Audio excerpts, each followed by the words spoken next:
Okay, welcome everybody to The Right Side Up with me, Danielle Strickland, and me, James Scholl. I'm also here. and a special guest, Dr. Hillary McBride is in the house. And Hooray! yeah, we're pretty excited. Thanks for being here. Oh, thank you for having me. It feels so good to be in your company. Thank you. I'm going to say the person who I know is most excited about this conversation is my gym instructor, who found out found out that I love Jesus and have some great conversations with interesting people. And she's like, "Have you heard of Hillary McBride?" And I was like, "I sure have. She's great. Does all this stuff." I was like, "She's my favorite person." So there we go. That's okay. So Melinda, this is for you. Shout out to you, Melinda.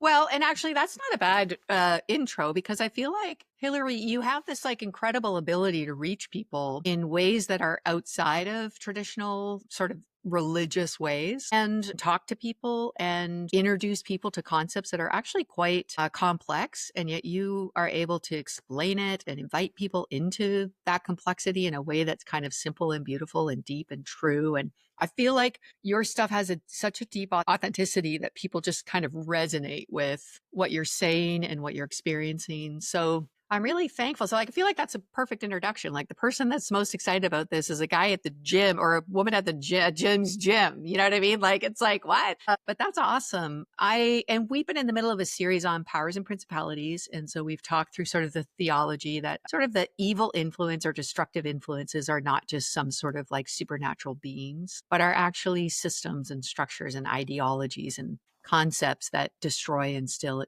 and kill. And that these are all things that, you know, sort of the basic tenet of Christianity, the Jesus on the cross is exposing those powers and then kind of rendering them powerless. So this is this great right side up or upside down that we live in as believers. And one of the things, so we've been starting to name some of the powers. So we talked about economics, and we're going to talk about racism, and we're going to talk about basic capitalism and things like that. But we talked about nationalism, which is like political power. But I was thinking about religion as a power. I was actually thinking when I was coming into this convo, I was thinking how there's an Old Testament verse that says religion is as witchcraft to the Lord. Ooh. And I was like, oh yeah, religion as a power is a principality. It has a demonic energy to it. And I was thinking about how you probably know this a lot because of the work that you do and maybe some of the Holy Heart research and stuff that you've done.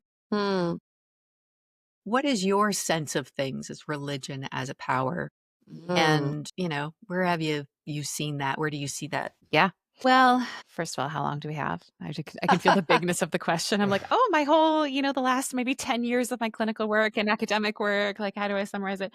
So maybe what I'll say is that it feels helpful to define the terms a little bit and kind of situate us in terms of the social psychology literature related to all of this, which is my discipline and where I come to it from. In addition to being a person who practices Christianity and finds myself within religion, I have the kind of like the feet in both camps, so to speak. But maybe the first thing that comes to mind is maybe wanting to define the terms by talking about religion. I think of religion as culture. When I think about religion as culture, I think of religion as the rites and customs and practices, and maybe you could say like answers to spiritual questions that within my discipline, we would consider spirituality to be this inborn human desire to connect with God, to make meaning, to understand our purpose, to express, to create. That spirituality is actually wired into all of us from birth, whether we practice spiritually, whether we engage in religion or not. But it is the something inside of us that says, oh, wouldn't it feel better to share this with someone? To the most atheistic person, like that would be evidence, or like, what's happening here? And then we would have answers to those questions that perhaps if they aligned with our neighbors or come from certain traditions would be the cultures around fulfilling spiritual longings, answering spiritual questions. And so religion, when I think about religion as culture, it feels a lot easier for me to dissect, disentangle from, maybe critique, because I think about cultures as not necessarily having one valence, that they're not all good or all bad, and that they're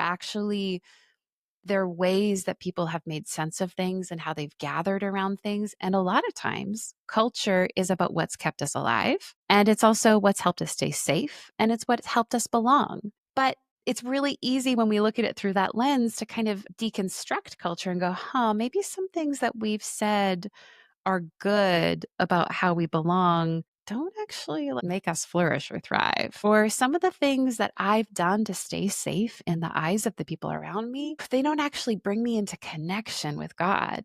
But they teach me very clearly who I had to be in order to be good of the eyes of these other people or to meet my fundamental human needs and for belonging. So when I'm thinking about religion as a principality, as you talk about it here, I'm thinking about the ways that the cultural practices around spirituality can also be cultural practices that somehow simultaneously disconnect us from our spiritual longing and desire and meaning making, that it could be possible, kind of like in many of our families of origin or family of origins, we have a sense of like, I was really loved. And also I really felt not loved. Like we can have kind of two things at once. And religion, part of why it's so compelling for so many of us is because we are wired to be a part of, and we are wired to make sense of who we are in community and connection. And the mirrors that are held back up to us about how we do that don't always reflect the truth of who we are or what's safe or what's good. But it's a pretty compelling thing to have somebody soothe our existential anxiety and help us have a sense of like some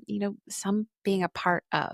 And maybe like a way to summarize that before I hand it back to you would be to say that in the research literature about the intersection between religion and mental health, what we see is that there is some pretty good evidence that religion can be, and religious practices and experiences can be supportive of people's mental health. That's up until about 10 years ago. If you were to look at religion and psychology and kind of how they intersected, it kind of really from the positive psychology lens and from maybe our more like critically thinking, inclusive psychological perspectives, we'd say, yeah, like religion helps people with belonging, well-being, flourishing, meaning making. Like it can actually be something that's protective in the face of trauma. And what we're seeing is that when we start to look with a little bit more nuance, like that's actually not the case for everybody. When we listen to people's stories, when they tell us their story from their lived experience, we see that religion and religious experiences, worldviews, practices, cultural rites, all the things that go into religion, that in many cases they can exacerbate mental health issues, create them, precipitate them. They can lay the foundation of or worsen symptoms. And it's important to note that they can also be neutral or all three of those options, right? Religion could do all of that. So those are some of the things that come to mind when I hear you ask that question. And I'm curious what you pick up and where you go from there. Yeah, it's kind of fun. I love that nuance and complexity of like it's good and it's got some edges like everything does. And there's lots of space to think through, okay, what are the potential positive things? Like even just like prayer or even like movement. I was at an African-led worship the other day, and I was just like, yeah, no, this is therapeutic. Like there's not 100% something's happening in me that I can't tell you what's happening, but I know something good is going on here. And so I feel like J.R. Woodward is a guy that wrote a book called The Scandal of Leadership. And it talked about how dominance entered the church as a means by which it operates. And that one of the definitions that's been really helpful to me is that he says that when any system, so regardless of whether it's a religious system or an economic system or a family or even a body, when every system has a sacred purpose. And when a system serves itself at the expense of its sacred purpose, it becomes demonic. It literally takes on demonic energy, he would say. So then the system, so I would say that would perfectly help define this religious conversation, because religion, if it's just sort of like a system that helps people flourish, if it's designed as that, if it's like a system that helps you express your spirituality in ways that are fruitful and good, when that system begins to serve itself at the expense of helping you flourish in your spirituality and your faith, then that's when we see the demonic energy. And by demonic energy, I just mean like destructive ends, right? So like if the thief has come to steal, kill, destroy. So I always say if something's stealing, killing, destroying, we know its source, right? Like ultimately it's coming from something that's taking. But I've come that you might have life and have it to the full. So if that's that flourishing and that desire for people to live fully. So I guess that's that piece of like, I I don't tend to go around looking for powers and principalities that are like against everybody. Like I'm not really very conspiratorial at all. But at the same time, I think that we are naive when we don't realize. Like, so some of this conversation, even between James and I, have come out of like even watching some things unfold, in America and even in our own country in Canada, where we're just like, and around the world, really, where we're just like, what on earth is happening? Like, where churches are just kind of doubling down on things that they seem destructive and they seem so counter to actually the messages of Jesus and our core expression of faith. So we're just like, what is happening? And then we're just kind of realizing, oh, there's a deeper thing happening here. And I think maybe because of the holy hurt thing, where you've actually dealt with like, oh, this is how harmful some of this stuff can be. What do you think? Like, how do we get here? And then how does someone realize they're there? And then what does somebody do about it? Like, how do we begin to move maybe towards a naming of what it is, and then like a potential flourishing or like some relief? Yeah. At least from Okay. it. So tell me, I want to make sure I didn't miss any of that. There's like, how do we get here? Yeah. And then there's kind of like the what do we do about it? Yeah. Yeah. Great questions. Do you think this was going to be an easy conversation, Hillary? Right, Because we're right. just I was like nailing you here. Well, what I And want also is like, what's your favorite lunch? No, just- right, exactly. We We'll just forgot take- all the small talk, which Yeah, I struggle with that. So this is like, but to allow it to be a conversation, I might toss it back to you at certain points and hear what you have to think about it. And, I think that the interesting thing that's just coming to mind before I get into this, and maybe it actually serves the purpose of the question too, like, how did we get here? Is that to talk about its sacred purpose, to me feels like, if a system has a sacred purpose, or maybe I would actually imagine like it has multiple sacred purposes, purpi, is it the plural? And that there is something about, like we can't ever extricate ourselves from systems. Like systems are actually part of the way that the world is organized, even down to the level of our biology. Like systems are embedded deep within the structure of our bodies. And so to find ourselves in systems, first of all, we can't ever not, but that's part of how we're wired. And I think that systems at their best actually meet needs of belonging and flourishing that support us to come to know ourselves more and express ourselves and move into our gifting and help us find our place in systems and to feel like we can be who we are and also be a part of the bigger whole. And why it can be so tricky in the systems that, as you're calling, like that are demonic or have started to really move against their sacred purpose to serve themselves, it can be really confusing for people to know what's going on, because sometimes it's even in the systems that are demonic or toxic that we can find ourselves feeling at home, that we can find ourselves feeling like we belong, or like it feels really good to be on the inside, or it feels really, really good to be feeling like we're doing something special, even if what feels special is to tear other people down or to be really certain or right or to serve ourselves. And so I can't ever extract this conversation from an attachment lens, which means that I'm always looking at how do we get here is not just how do we get here big picture, but also kind of in the individual, relational, developmental through that lens. And it's really important to center the conversation by saying it becomes much harder to find ourselves in systems that are toxic, abusive, narcissistic, deceptive, if we've had really secure attachment systems that we've come from. It becomes much, much harder to get the wool pulled over our eyes and have people say to us, you have to be right, and I'm right, and you're wrong, and this is the only way, and you need to be scared, and I'm going to control you, and you're bad and evil. It's much harder to believe that when we have been steeped in a family system, which has been unconditionally loving, which has taught us that it's okay to have a voice, that has allowed us to feel like, no, I can speak some truth to power. And, my parents are going to, when they're wrong, are going to go, you know what, you're right.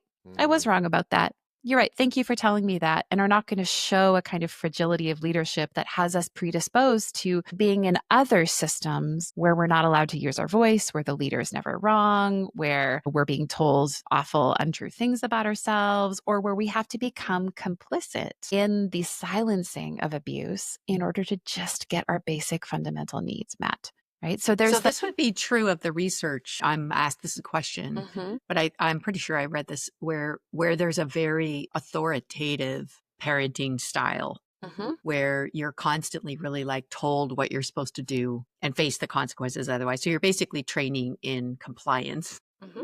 That is a predisposition for being further potentially harmed by systems Right. that control. Right. And that can be because when we're in those systems, we feel just small and like we don't have a voice. And so we're just used to having someone have authoritarian control over us. Or it can be maybe we come from an abusive context. We come from, which I'm not suggesting that the example you're giving isn't abusive, but maybe even more explicitly abusive in terms of sexual abuse or physical abuse, where it can feel like chaos inside. And there is something that can feel so soothing about certainty, that we might be more likely to be drawn to a narcissistic leader in a narcissistic context because there was no one around, because we were being abused, because it felt chaotic inside of us growing up. So there could be a lot of different things, but essentially, is the top-down authoritarian control something that we're just like feels normal for us? Like this, and then we can look at how I call it the mutually reinforcing abusive systems. Like we have this stacked deck or like concentric circles of systems where let's just say that that's our attachment wiring, that we're used to that growing up. And then we find ourselves in a church where the leadership looks and feels like that. And they're also touting this really kind of abusive power structure for marriage. But of course, that makes sense. Like I'm going to find myself in a marriage that replicates all of the other systems of hierarchy that have been normal for me. And so there's some fascinating research about women coming from spiritually and religiously abusive systems being more likely to be in physically and emotionally abusive relationships. For that reason, like, oh, I'm just used to not having a voice, or if I spoke up, like who's gonna listen to me? Because everywhere I go, I'm being told, shut down, like shut up and sit down and you deserve this. And it's right. Like so there can be And even that. like all the defense for the system is he said so. Like so it's a male centric Exactly. system as well. So it's like, well, if no man tells me, then I can't. Right. Right. Yeah. I don't have agency. I don't have a voice. I never have, certainly not in this marriage. Right. Like, so there can be these like the way that systems stack on top of each other to make it feel like this is the way things are is part of how an individual might find themselves in a system. Or I'm coming from chaos and wow, I've got a leader who's really clear and really compelling. And all of a sudden my body feels like I don't have to stay in the confusion and the uncertainty of who I am and what to believe. So those would be two things, or two things, like huge, big things that would precipitate a person being able to answer the question, like, how did I get here? But then I think that there's like maybe in the meta sense, in a larger way, when you're saying like, how do we get here? I would say that we build systems that are created on top of insecurity and the need for control. And why do we need control? And why are we feeling so insecure? Well, probably goes back to actually the way I answered the question in the first place. Like, I felt scared in my life. There's been chaos. I've gotten used to this. This is what I've been shown. Like it's pretty unusual for someone to have these really beautifully mutually supportive relationships, to have all of their needs met through most of their life, and then poof, all of a sudden become a narcissistic leader of a church that people follow. Like, that doesn't just show up out of thin air. And then people who are building systems and they're charismatic and they're compelling. And there is like something inside of us that is wired as people to be drawn to charisma, because it feels like Adam Young has called it arousing, not even in a sexual sense, but it's like it's captivating for us to be able to see leaders who feel clear, who like, are compelling. And we can very easily then just be drawn into that energy and we're more likely to follow. And then there's like, maybe I can add in a couple other pieces here and then I'll toss it back to you. But a colleague of mine, Preston Hill, has been working on this model, and we've been kind of like pulling apart, like theoretically, how does this happen? But if we have outsourced moral authority, so if we have somebody who's in a position of authority who we have been told gets the right to make decisions about our lives and knows the objective truth and is infallible, and what they're telling us is that we can't trust ourselves, then we have this kind of like closed loop circuit of a person who is saying, don't trust yourself, trust me, which means we don't trust ourselves and we trust them, and kind of like the power gets circulated within in that dynamic. And then we add in things like what Preston Hill calls spiritual gaslighting. So Yeah. the idea that, oh, when you do actually have a sense of core knowing, autonomy starts to emerge. There's the ability to make contact with a felt sense of truth. Usually there's some sort of embodied reality of, oh, this doesn't feel right, or I feel scared, or something about this dynamic doesn't feel good, because what we're being taught through the outsourced moral authorities, you can't trust that feeling. It makes us more susceptible to disavow the feeling ourselves and stay in the dynamic, which continues to reinforce that anything that contradicts the system should not be trusted, needs to be disavowed, is proof of sin, needs to be rooted out. And there are all sorts of, Or you're being doubtful, or, like all the things, right. hopeless, look at you Yeah. despairing, whatever. Yeah. Oh, yeah. Yeah. It is fascinating, isn't it? Yeah, often we hear that kind of verse thrown out of context, as they always are, that, well, the heart is deceitful above all things. So if you feel that this is wrong or upsetting, well, that's because the heart's deceptive. Now, obviously, my heart isn't deceptive. My heart is completely right, but your heart is very deceptive. And the thing, I bring this up, and the thing that really convinced me, and I'd been on the edge of being, I'd say, like, affirming of the 2S LGBTQ community for a very long time, actually. The thing that finally tipped me over the edge was reading the accounts of slave owners in the American South. And which is, I know that's a weird way to get there, but bear with me. And one of the things that came up, so some of these, I want to be clear, this is an atrocity on a level I cannot comprehend nor explain. I want to begin there. And some of those slave owners or owners of enslaved people were as atrocious as you could possibly imagine, and history remembers them the way they deserve to be remembered. What's interesting to me is some of the accounts that you read are these owners of enslaved people who say, this doesn't feel right to me. This doesn't feel right. My heart is not at peace with this. But the Bible says I should do this. My pastor says I should do this. My society says I should do it. So I guess I shouldn't trust my heart. I shouldn't trust my feelings. I shouldn't trust my emotions. And it just, again, the level of kind of gaslighting, though, and we do this all the time. Like, this just happens in so many things we know to be overtly sinful or damaging or hurtful, and they go, well, I guess that's just my heart being deceptive. Like, no, that's your heart speaking the truth to this painful, awful situation. And I think, yeah, as you say, when you create a system that says, well, you can't trust your feeling just because it's so clearly a painful, awful thing happening, well, that's because you're easily deceived and you should trust me. Like, okay. Yeah, it's a very, very powerful tool for manipulation to have people disconnect from the source of knowing inside of them, that I think actually is proof of our wired in goodness and orients us towards justice. Amen. Because if we are disconnected from that place inside of ourselves, we're easier to control for the purposes of the system, right? For the purposes of the accruing of power, which is usually what it is for the people who are at the top. Yeah, I was thinking about that, James. I was just reading Willie Jennings' The Christian Imagination, which has got a big, like, origin of America, like origin of the doctrine of discovery, and really talking about the displacement of peoples, including our own. So I was talking to Lisa Sharon Harper a while ago, and she was talking about how whiteness is like a construct. It's not real. There aren't really white people. And I was like, oh, then what am I? And she's like, well, I don't know. What are you? And I was like, what do you mean?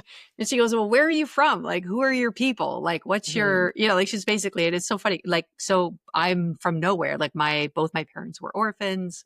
Like, so I don't even have grandparents, let alone heritage. Right. So I realized, like, oh, this displacement, like this colonial conquest, supported by a really distorted theology of, like, somebody has the right to own somebody else or to do whatever they need to do for the sake of the kingdom, this nonsense. It displaces everybody. Like, and that word disconnect, I think, is the key. So now all of a sudden your religious impulse, and maybe it's fueled by political impulse, whatever, is disconnected, actually, and is disconnecting you from your own placement, your own self, your own connection to other humans. So, like, even for the slave trade to work the way the slave trade had to work, you had to literally disconnect yourself from the humanness of the other. Yes. And you think about, like, that is like levels of, and I think you and I, last time we were together, Hillary, I think I shared with you that, like, I didn't even realize, like, I had so disconnected from my own body until, like, like just probably 10 years ago, or say, 12 years ago, Yeah. where like I'm on the floor doing a be loved prayer and I'm praying love into my body because the person told me to. And I'm realizing, oh gosh, this is literally the first time I have ever, loved my body. Like I've done lots of I've punished it, I've criticized it. And then I had this full on vision where me and my body came to me for counseling, like for marriage counseling. And I was saying to my body, tell me a little bit about it. And my body was like, well, she's criticizing me. She covers me. She shames me. She won't listen to me. Like when I speak, like she won't. And I was just like, run away from that relationship. Like I was like, I'll give you one word of advice, like get out of this relationship. This sounds really bad. And then I'm like, this body can't get out of this relationship. Like I'm already. And so I realized that disconnection piece, albeit maybe it started in the, 1497 with, King Leopold or something, is actually this religious system of conquest and disconnection and displacement is all evidence, not just in these big, huge things like racism, but also in these little tiny areas of each of our individual lives where we have been taught to disconnect as a religious principle instead of to actually connect. So it comes down even to the way that we connect with our own selves and our own bodies and the other. Absolutely. Which is why I think, this I could also talk ad nauseum about, but why I think embodiment is such an untapped pathway for spiritual liberation, for political liberation, for the transformation of our world, for decolonizing ourselves. Because when we connect in with our bodies, and I see this at the individual level in psychotherapy with people all the time, as much as this is also my own lived reality, when we connect in with our bodies, it becomes impossible to ignore the value of bodies.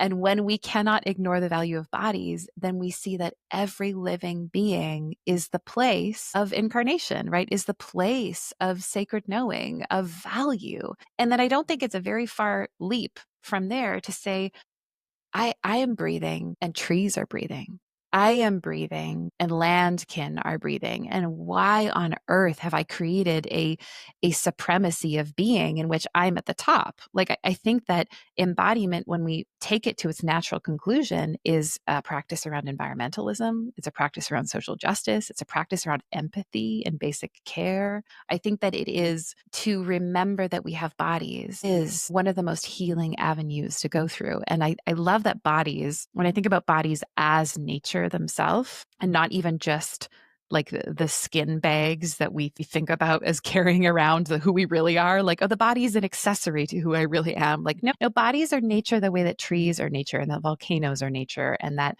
waves are nature. And bodies are refusing to dissociate from us, even if us has tried to dissociate from bodies, even if culture has said above, or if we take it back to Plato, right? Before Descartes, back to Plato, like, be your mind. Oh, that's really who you are. No, bodies are saying, I refuse to be separated from who you decide you are. And in that way, there is this, I think this way, maybe I would call it prophetic or spirit or something that God is saying, I am always working for integration, and that is written inside of you. And no matter what cultural story you tell about how separate you are from yourself, from the world, from the land, from each other, matter, as God is revealed through matter, is constantly telling us, no, we actually can't ever be separated.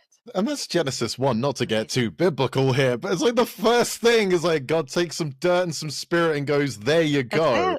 Like that's it's sort of fascinating. And as you say, we tried so desperately to kind of bifurcate the two, and so much of a theology that says bodies don't matter, or even creation doesn't matter. We see so much of the time, which is just heartbreaking, isn't it? And again, another thing, well, that's exhausting. Well, you know why it's exhausting? It's because that's not how we're created to be. It's not how this is supposed to look or feel. And I would say even more than they don't matter, I would say like they're bad. Yeah. Inherently bad. Yeah.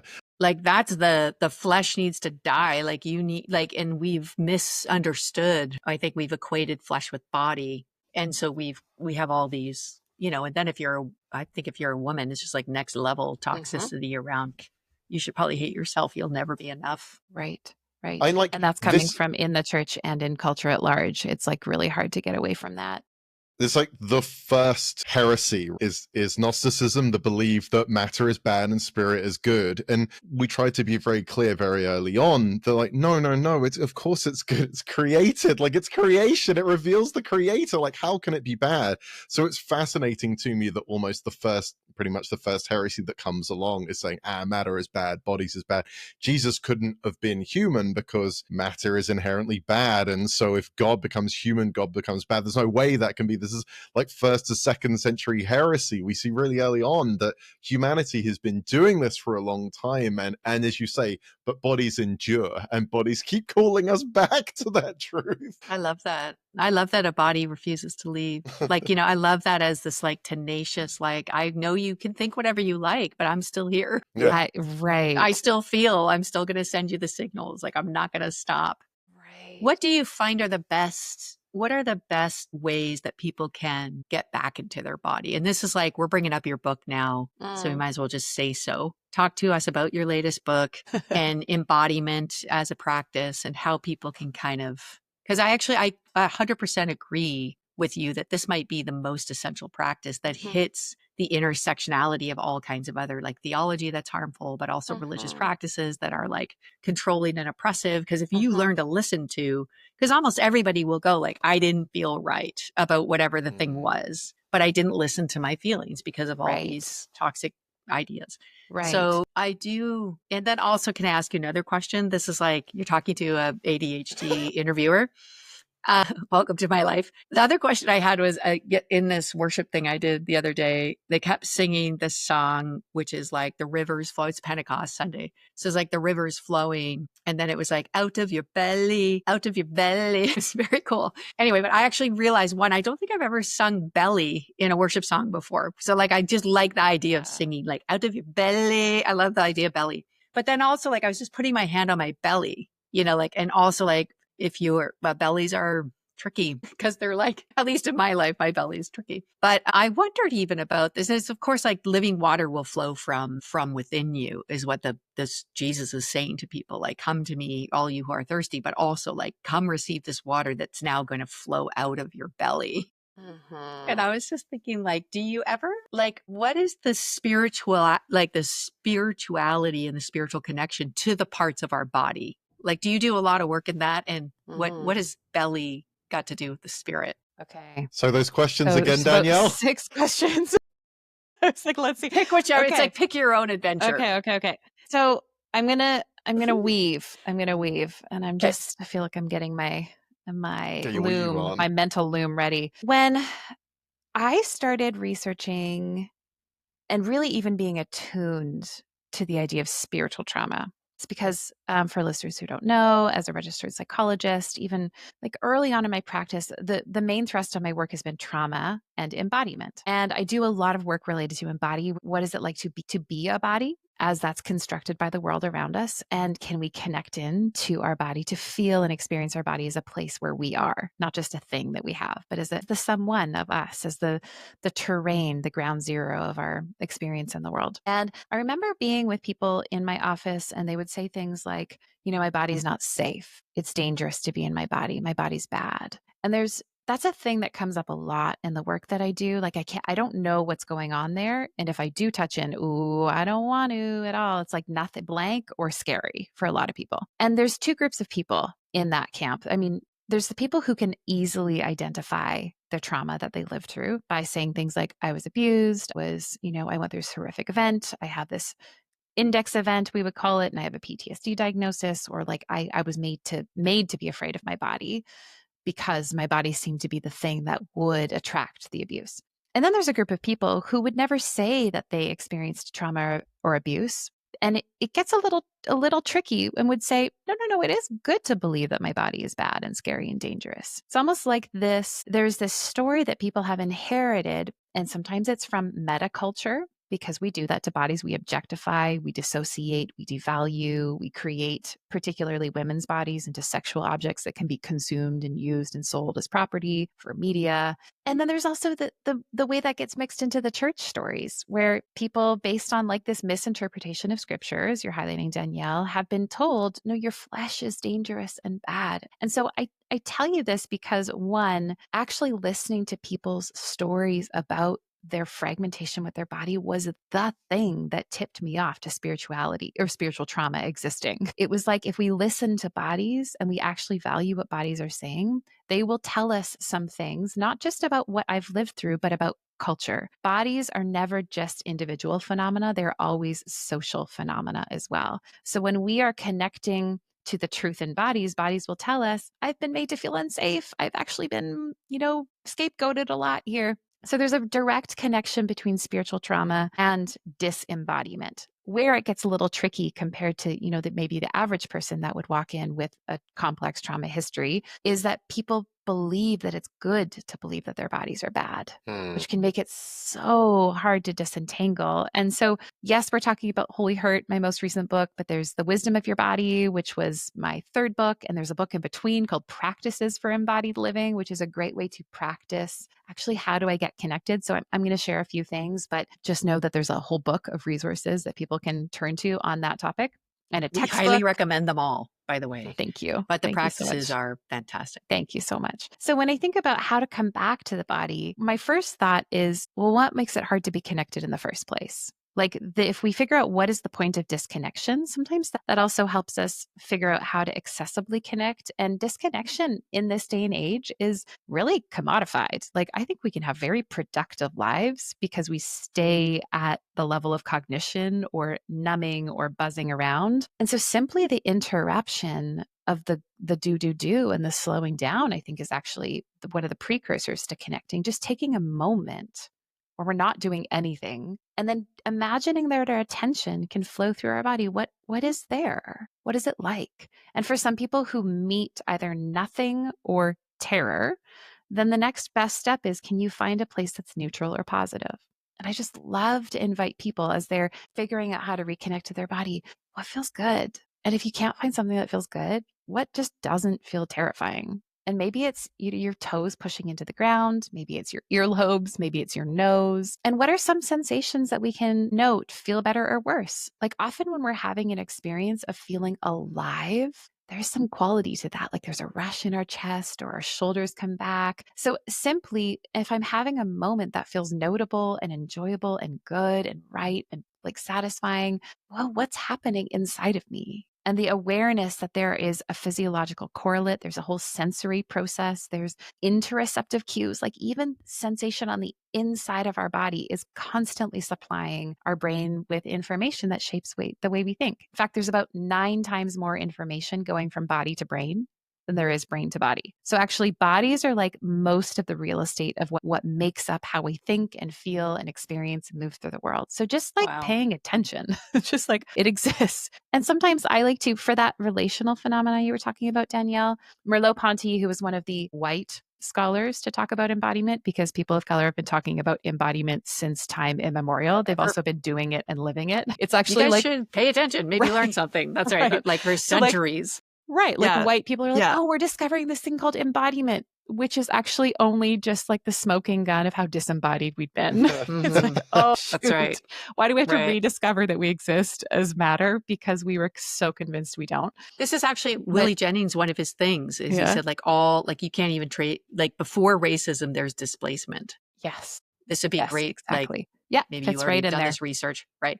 But because and he said that our opportunity, even when we came to a new land, to learn placement was up. We refused, right? Because we displaced then the original inhabitants and other people of the land that could have taught us the very thing that we desperately needed. Yeah. And there's another angle in there. Why are we displaced? Trauma. What is it like to be displaced? Trauma. What does trauma do? Dissociates. What does dissociation feel like? My body doesn't exist. So then I don't have to make choices based on what feels good, what I'm connected to, and I can make choices that harm you because I'm disconnected to the empathy inside of me that tells me this doesn't feel good.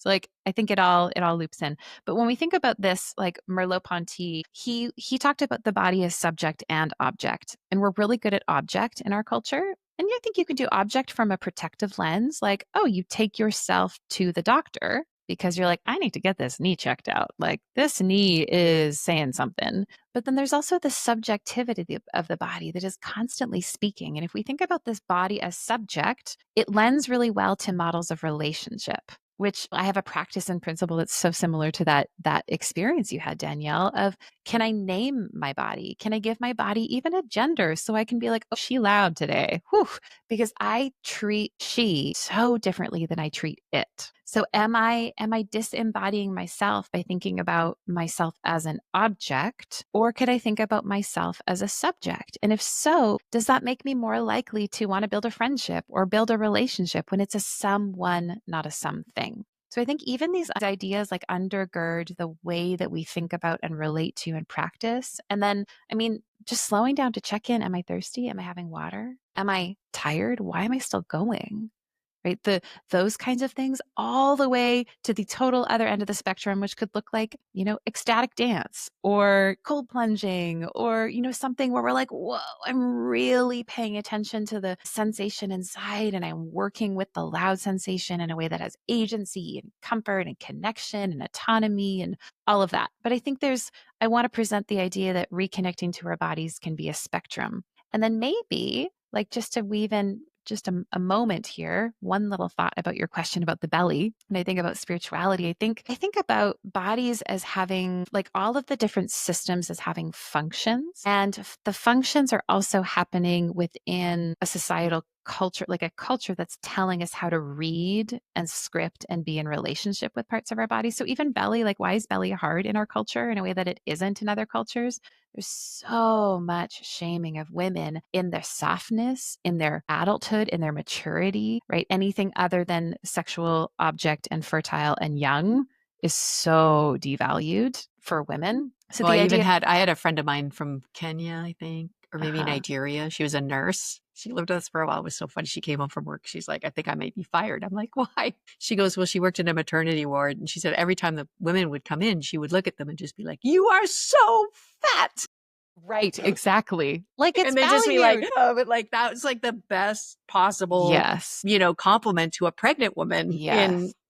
which even here, but in Africa, of course, like she's just like, that would be the highest compliment I could ever. And someone had to tell me, like, stop saying Exactly. that. Yeah. So when we think about parts of our bodies, we can't ever extract the part of our body from the way that we're told to read it and from the function it does, that it performs, and also from the memory that it carries. I actually think parts of our bodies carry memory as well. And memory is association, right? It's like with belly, we could think about, when did I have gastro pain? On that day that I had that school exam I wasn't prepared for and it felt like my body's getting in the way, or what did I have in the memory of my belly about how my body has expanded to hold a child, or expands to breathe, or expands in some way. Like what's my association with that part of my body? Or have I had relational trauma that connects to my belly? Have I been shamed or judged? So when I think about the spirituality of that, I can't ever extract spirituality from social connection, from sensation, from memory, from the way that we're told to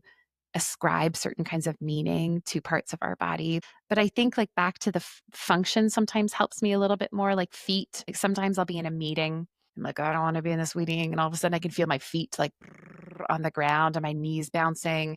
And it's helpful to remember, oh, those are my legs saying, hey, you can get away. There's been a lot of situations that you like felt like you had to sit in your chair and stay and be good. And my legs are telling me, I don't like this. I don't like this. So sometimes I just like to say, like, ask the body itself, hey, stomach, what are you saying? Right? Or what's the memory you hold? Or bring me deeper into relationship with you in a way that helps me understand the story I've told, the story you've been told, what you're trying to tell me. Right? There's just so many points for conversation. And I think that spirituality, again, as the inborn drive to connect and make meaning, it's a deeply spiritual practice to say to ourselves as a body, hey, body, what are you saying? Right? What's your voice sound like? And what are you saying about nature? What are you saying about being created? What are you saying about God? What are you saying about the story of me? And I think not a bad idea even to bring in like, God, what are you saying through this part of my body? As if my body can be the way that, like we love that piece of scripture, even the rocks will cry out. Well, I don't think that's just about rocks. I think that's also about all matter. Like, body, what are you saying about like how you're crying out about God, about the goodness of God? And that might disrupt something about the cultural story. Yeah, I had this very powerful revelation on a walk where I had read Richard Schwartz's No Bad Parts, and he has some exercises in his book where you can actually begin to get to know your parts. And then the last chapter, I think, is just like the beginning of your work, where it's like these parts are also in your body. So like, and so I had these like chronic back pain, and I was supposed to climb Mount Kilimanjaro, and I have like a massive sport history, like of doing all kinds of crazy adventurous things, and basically just summed up in punishing my body. And so I was out for a walk, and I was like, okay, so, is there a part in my back that needs to say something to me? Like, which I just felt totally ridiculous about, which just gives you the whole like disconnection piece. Is like, why do I feel weird about talking to my own body and the parts of me that are like trying to speak to me, And so the part said to me, yeah, like, we're terrified that you're going to do what you always do. Yes. Yes. Right. You're just going to hurt us and we'll be punished and you'll have a good time. And so it was like a genuine reconciliation that needed to happen with me and my parts of me, where it's like, could we learn to trust each other instead of me just using you? Wow. It was very powerful. Yeah, but even when sometimes I will tell someone that story and they'll just be like, what are you? Like, you might want to be careful where you tell that story. Like they're just be like, you sound crazy. I'm like, I don't think I do. I think I sound sane. I think I sounded crazy when I like completely, totally ignored and punished my body without any relationship or feedback or connection. Yeah. Why is that the thing that's seen as outside of the norm? Like the connection inside of ourselves and the listening, like that actually sounds so true about our culture and so sad at the same time. Yeah.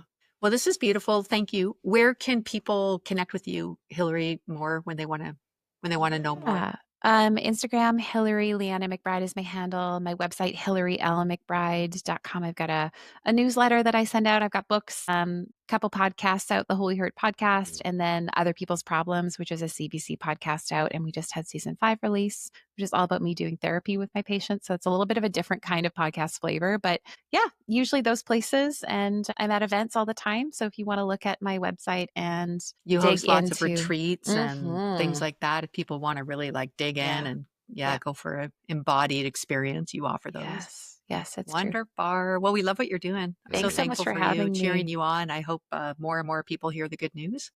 Yeah, that's right. Exactly. This is good news. Like, even the exposing news of the disconnection is part of the good news. It is. There's another way to live, everybody. Thank you, Hillary.